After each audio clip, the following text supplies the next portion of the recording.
And I thought actually there was a concept that I had that, I don't need a bunch of clients. I was the opposite of Whitney. Whitney had just tons of clients, and all I thought, I'm just not going to do a lot of coaching. I'm just going to do business coaching. I'm going to develop teams. There's a fallacy in that thinking, isn't there? A big one, because you can't teach what you don't do and know, right? It's out of integrity. But if you are a great client, you have instant credibility. You are automatically an expert because you've got the result that they want. It's fundamental, it's key to your business success. And when you are living a healthy life, when you're at a healthy BMI, when you've got that vibrant energy, when you have time in your life, and you're not stressed out running around, when you've actually got balance and you've got this trilogy working for you, you are incredibly attractive. How many of you agree with that? And if you're attractive, you don't have to be a great promoter. You don't have to be a salesperson. If you're attractive, if you're walking the talk, if you're being an example. So that's one concept I want you to work on with your mentor. Ask your mentor, what can I do to become more attractive? You want to build your business? Work on yourself. I have found over the years that your business grows in direct proportion to your willingness to grow personally and professionally. So here's the question. What's your trilogy score? Let's do it right now. When everyone to pull out a piece of paper, if you're not taking notes, I want you to pull out a scrap piece of paper, anything, a napkin. And I want you to score yourself. We're going to start with healthy body.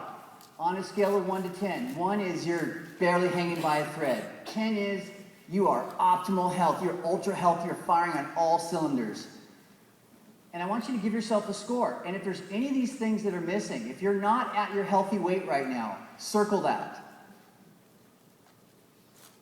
If you're not working out regularly, circle that. I don't see any pens moving. If you're not sleeping well or eating right or you're still active, circle that and give yourself an honest assessment. You don't have to share this with anyone. This is just for you. But as I said earlier, if one of these things are out of balance, it's going to be reflective in your business. Now let's look at healthy mind. On a scale of 1 to 10, 10 being the highest, what's your score? Healthy mind. How stress-free is your life? How much time do you have for your family and those things that are important to you? Your passions, your recreation, things you love to do. How much of an impact? Do you feel like you're making a difference every day? Do you have that emotional gratification for feeling like you're growing and learning and spiritually connected? Any of those things that are missing or that aren't where they want to be, circle them. You know, do you need more time for your family? Do you want to have less stress? Do you want more time for hobbies and volunteer work? What do you want to work on? Because no matter how good you're doing, there's always what? Another level. Another level to get to. All right? Now let's do healthy finances. Where are you right now on a scale of 1 to 10? 1 is you can barely make your payments, you're hanging by a thread. 10 is you're set. You're in absolute abundance and you're in a place where, hey, I can just help as many people as I want because you're taken care of. And then look at those things that you might need to work on. You know, is it your debt that you need to work on? Is it your child's retirement or your child's education or retirement? Is it your cash flow? Is it investments? What are those things you need to work on? So I think that keeping an eye on this trilogy score is really important. How often should you check this? How many have heard of the New Year's resolutions, right? What do most people do? They write down their New Year's resolutions and they stick it in the drawer, and when's the next time they look at it? Next New Year's. That's not a goal. See, that's a fantasy. You need to have this top of mind. I recommend that you do this at least quarterly, if not monthly. Check in with yourself. Reality check is a powerful thing. So let's go about leading by example with a healthy mind. Well, Dr. A's been talking about this, how important it must be to become a leader. You have to start as a follower. You have to follow the path that's proven and laid out before you. You got to be coachable. And when you're getting somebody started, one of the things that's really important, I think we often overlook this. In chapter 12, there's some dialogue that teaches you how to set up the coaching relationship with your new coach. And it's really important that you frame that relationship with the mentor and mentee roles. And you have to do some of the dialogue that Dan shared with you. Say, hey, I'm not your boss, but I'm here to support you. This is your business, and I'll work as hard as you do, but I'll meet you halfway. I won't work harder than you do. I'll find out what you want to create with your business, and I'll help you give you a path to get there, and I will never steer you down the wrong path. It doesn't make any sense for me because your success is dependent on my success. And I'll tell you what, if I don't know the answer to something, I'm connected to a bio network of people who do. And I won't just make something up. I'll share with you the best of my skills and what I've learned over the years, and if I don't know, I'm going to get you on the phone with our business leaders. I want you to succeed, but we have to do this as a partnership. Do you agree? If you have that understanding right up front, you know what they want and why they want it, you found that intrinsic motivation, you are now giving them the autonomy that creates the first step of emotional intelligence. Does that make sense? It's a choice for them to be a partner with you, and you've laid out the parameters of how you want this partnership to look. Very important step. Where do you find this? Well, it's in the Business Blueprint. It's also on the Health Coach Checklist. We're going to go over that tomorrow in some more detail, so I won't spend time on it now. Communication skills.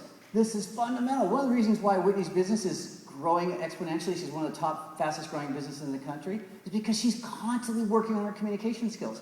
She's constantly learning and saying, how can I do this better? How can I say it better? And she's willing to be super coachable.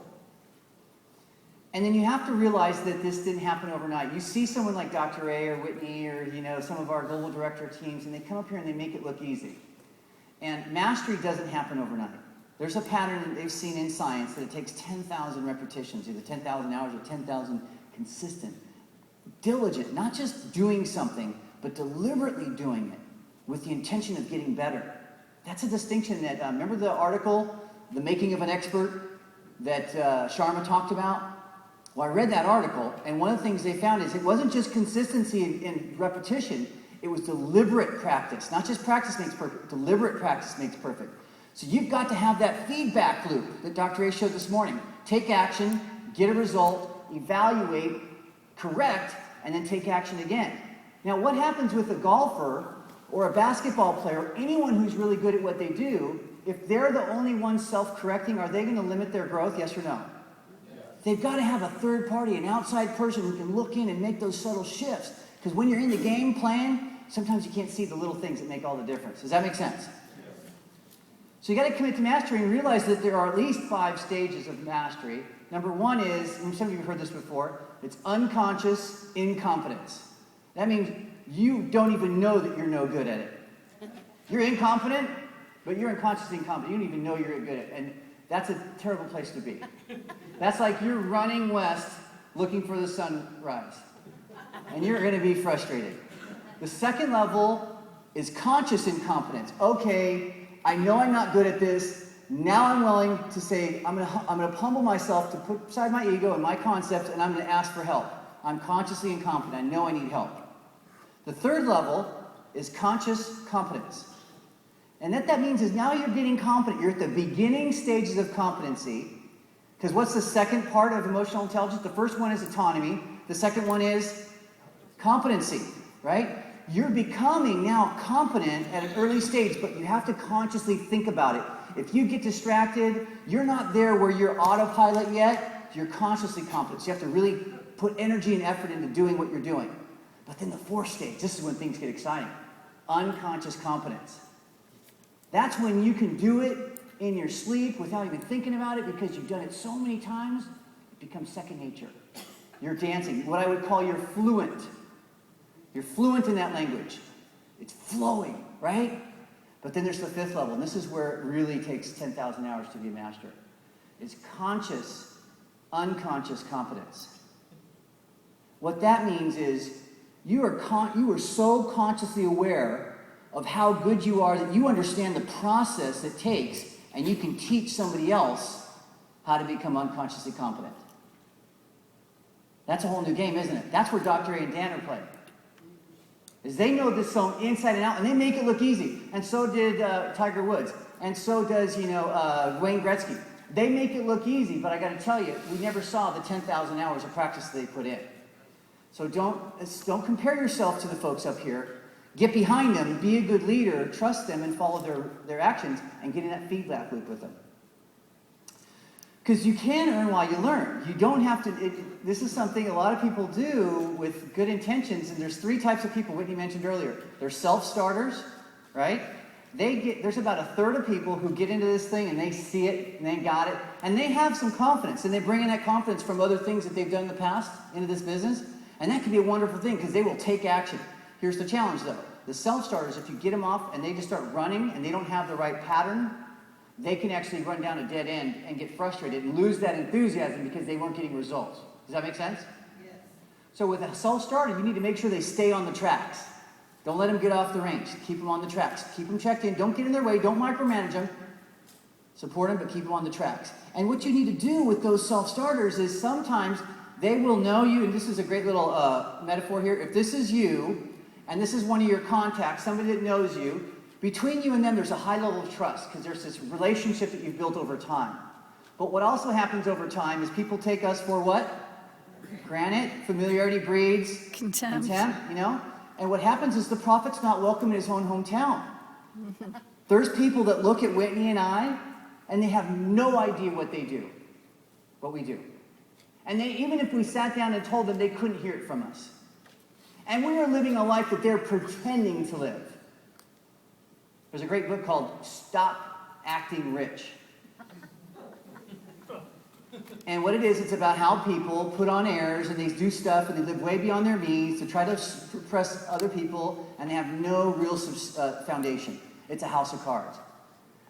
But what happens is that law of familiarity is human nature. It's how many of you have experienced it besides me? It happens to the loved ones, the people you're closest with, right? The people you want to help the most. So what you got to do is you got to get yourself out of the way and you got to bring in your expert. Even if you know what to say and how to say it, they can't hear it from you anyways. Quit wasting your breath. Bring them in and put them in front of an expert, and you shut up and take notes.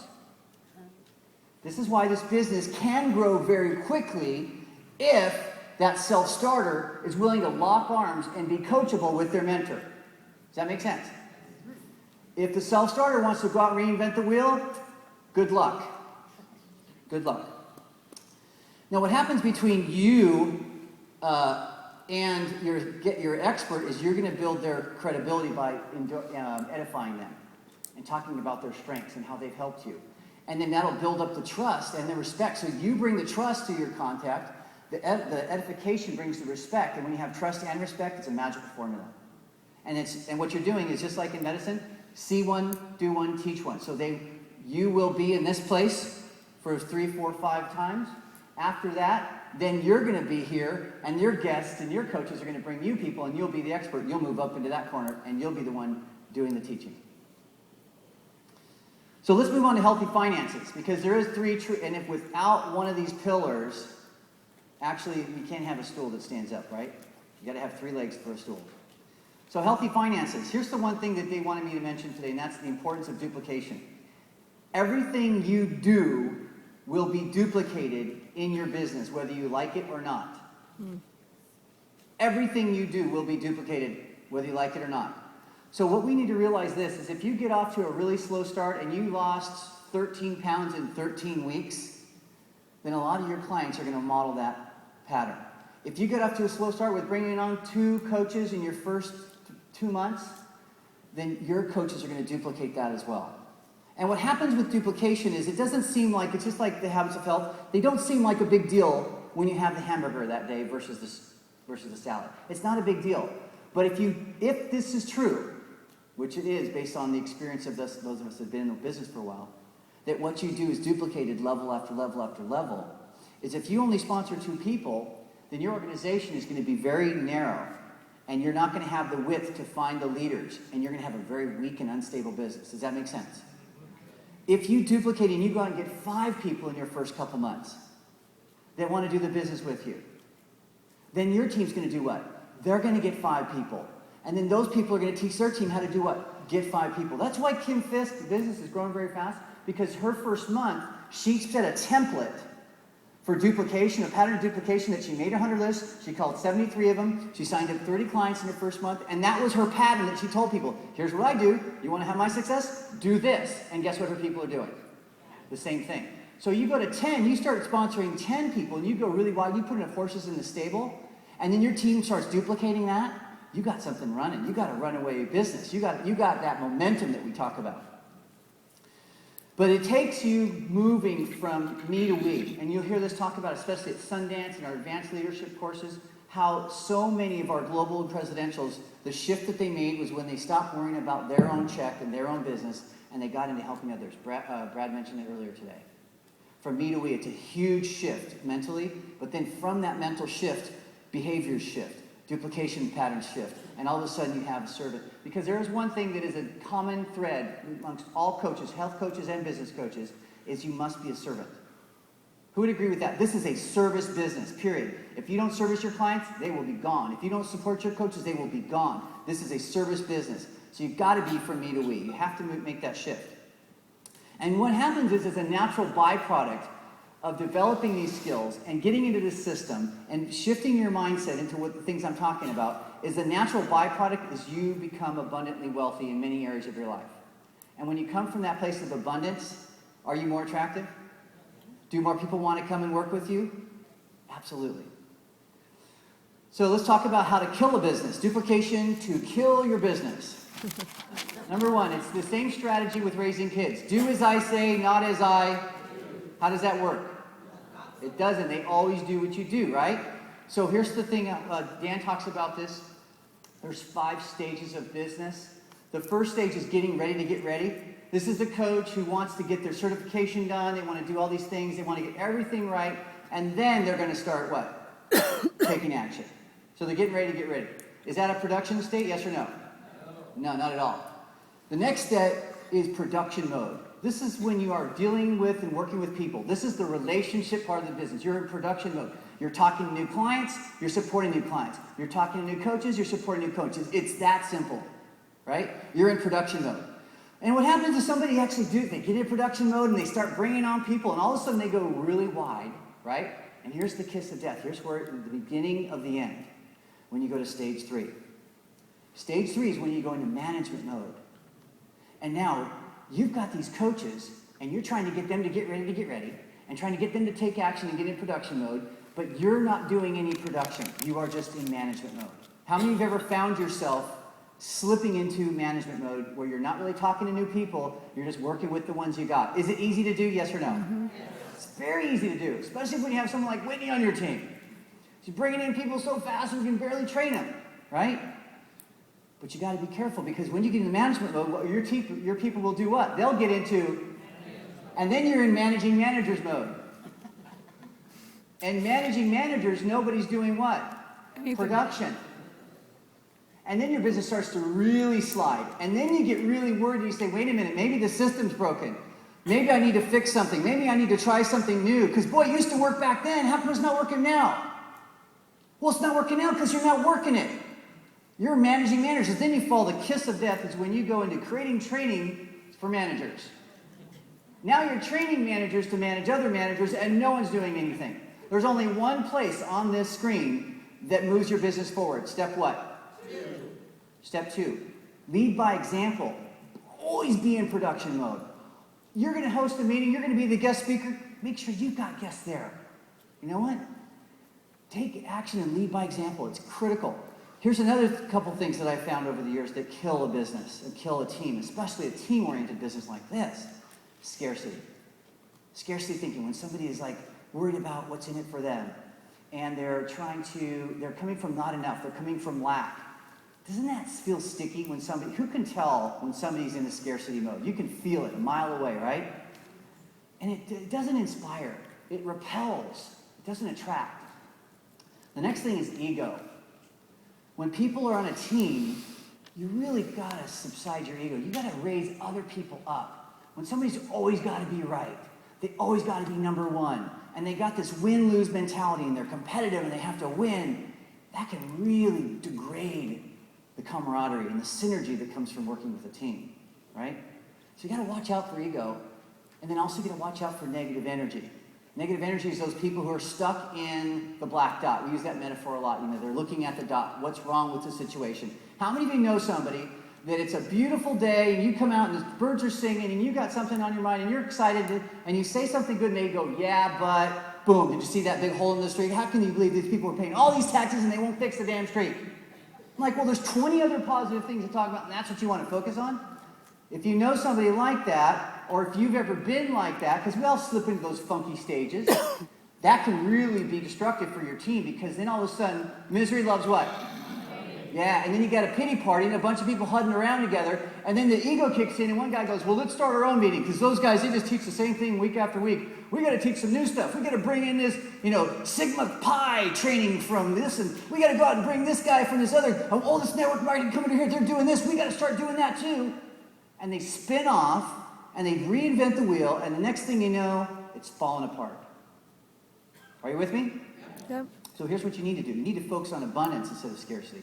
You need to be the leader. You need to demonstrate abundance. When it comes down to somebody, approaching the same person, take the high road, man. When you meet somebody, I just got, in the last couple weeks, how many of you guys get leads? You're all EDs, right? You're certified to get leads? Leads are awesome. I'm going to get a bunch. Last couple leads, I said, hey, how'd you hear about this? Oh, my friend at church. Oh, really? What's your friend's name? Is she a health coach? I don't know. No, she's a client. I go, does she have a health coach? Oh, yeah, her friend was telling me about it. I go, you know what? I'm really glad that you want to do this program, and I really want to support you in this, but I think it'd be really cool if you could connect with the person, because A, they initiated the relationship, they're the ones who referred you to the program in the first place, and they're in your own backyard. You could connect with them, you could support each other, everyone will win together. And actually, Debbie is that was her friend, her client's friend at church, and they reconnected him, called the company, and got him connected. That's the high road, right? And if you do that, what will your team do? Same thing. Next thing is, you got to make that shift from ego to we go. We're doing this together. This is team first. We got to build the team, the big team, the family, the mission. That should come first. Your individual results, second. We got to always keep that in mind. Because this synergy that we can create, because the truth is, when people are on a roll, it's not a win-lose. If these guys are on fire and doing really well,